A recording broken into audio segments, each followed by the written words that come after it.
ఎలా అనిపించింది bro toxic movie?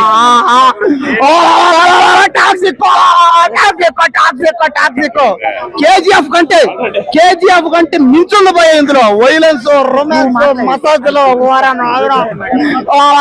పోయేది.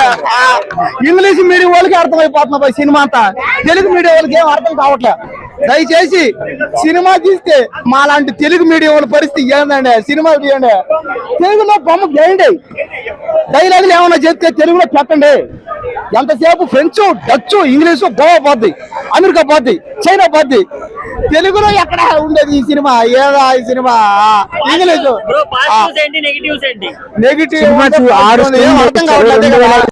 చూసారు 400 బొక్క, 200 నిమిషాలు బొక్క ఉందపోయా. పాప రొమాన్స్ లో ఏం చేశాడు పోయా? రొమాన్స్ లోనే గన్నం, రొమాన్స్ లోనే కామెడీ, రొమాన్స్ లోనే ఫైట్, రొమాన్స్ లోనే రొమాంటిక్ ఫీలింగ్. మళ్ళీ అబ్బా అబ్బా ఆయన మొత్తం తాగి తాగి తాగి తాగి తాగి పోతాడేమో పోయా. ఏదో పోయా తాగుడు, తాగుడు అంతా బీడీ గల్చుడు, సిగరెట్ చుట్టలు, బీడీలు, గంజాలు. మూడు సినిమా తండ్రి కూతురు సెంటిమెంట్, అలాంటి సినిమా చూడండి భయ్యా. ఇలాంటి సినిమా చూడకండి, నాకైతే నచ్చలేదు. అలా ఏముందన్న సినిమాలో? రొమాన్స్, నరకడం, చంపడం. అరే మరింత పీక్స్ రొమాన్స్.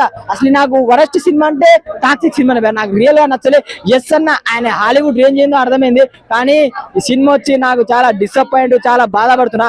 మెయిన్ గా పాజిటివ్ ఏం స్క్రీన్ ప్రజెంట్, ఆ విజువల్స్ వండర్ భయ్యా, అసలు హాలీవుడ్ రేంజ్ లో ఉన్నాయి. కానీ స్టోరీ బొక్క ఏం లేదనుకోండి. మెయిన్ గా మాత్రం ఇది మాత్రం చూడండి భయ్యా, తెలుగు టాలీవుడ్ ప్రొడ్యూసర్లు అందరికీ చెప్తున్నా, ఇక్కడే కన్నడ సినిమా తీసుకొచ్చి ఇక్కడ చెప్తాను కదా. 7 సినిమా ఏమైంది? ఎంత మంచి కూతురు తండ్రి, ఆ సెంటిమెంట్ ఎంత మంచి సినిమా. క్లైమాక్స్ 20 నిమిషాలు ఏడ్చిన. ఈ సినిమాకి ఎందుకన్నా వెళ్ళిపోతారని తలనొప్పి వచ్చింది. సో నేను ఏమంటా అంటే 7 సినిమాకి థియేటర్ పెంచండి, ఎమోషనల్ సినిమా, ఫ్యామిలీ ఆడియన్స్ చూస్తారు.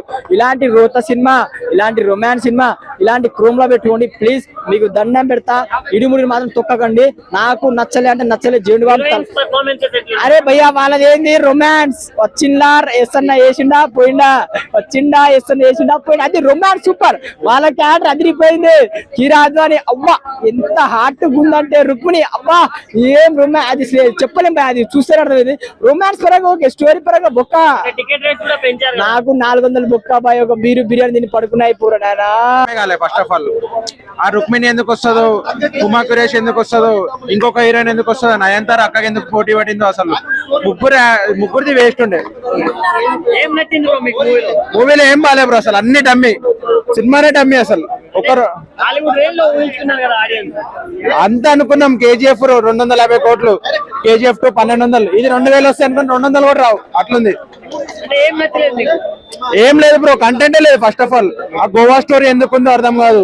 ఆ గోవా నుంచి ఫిలిపీనస్, మళ్ళీ వేరే స్టేట్, ఆ స్టేట్ అన్ని తిరుగుతాడు కానీ ఏం కాడు లాస్ట్ కి గ్రూప్. ఎస్ యాక్టింగ్ బాగానే ఉంటది కానీ ఫస్ట్ ఆఫ్ ఆల్ ఏం చెప్పాలంటే, వాళ్ళ కొడుకు వస్తాడు కదా, వాళ్ళ కొడుకు వచ్చి ఆ రూపంలో అసలు ఏం బాలే. అసలు గడ్డం గిడ్డం అన్నీ తీసేసి ఒక చిన్న చైల్డ్ ఆర్టిస్ట్ వచ్చినట్టు ఉన్నాడు. లేదు బ్రో, మొత్తం డిసప్పాయింట్మెంట్. నయనతార అక్కకి ఎందుకు అసలు ఆ మైండ్ లో డైరెక్టర్ కి ఎందుకు వచ్చిందో అర్థం కాలే. ఉమా కురేషి కొద్దిగా బాగా చేసింది, కియారా అద్వాని ఓకే, రుక్మిణి కూడా కొద్దిగా డల్ అనిపించింది నాకైతే. ఇలాంటి సినిమాలు చూడకుండా ఉండడం బెస్ట్ బ్రో. బోల్డ్ సీన్స్ కానీ ఇట్లా అన్ని సీన్స్ బాలే, అసలు చూడలేం బ్రో. అసలు చూస్తే మైండ్ ఖరాబ్ అయిపోయింది నాకైతే. 4 గంటలు బొక్క. రేట్లు పెంచి ఒక రోజు ఒక 2-3 స్క్రీన్లు చూస్తారు.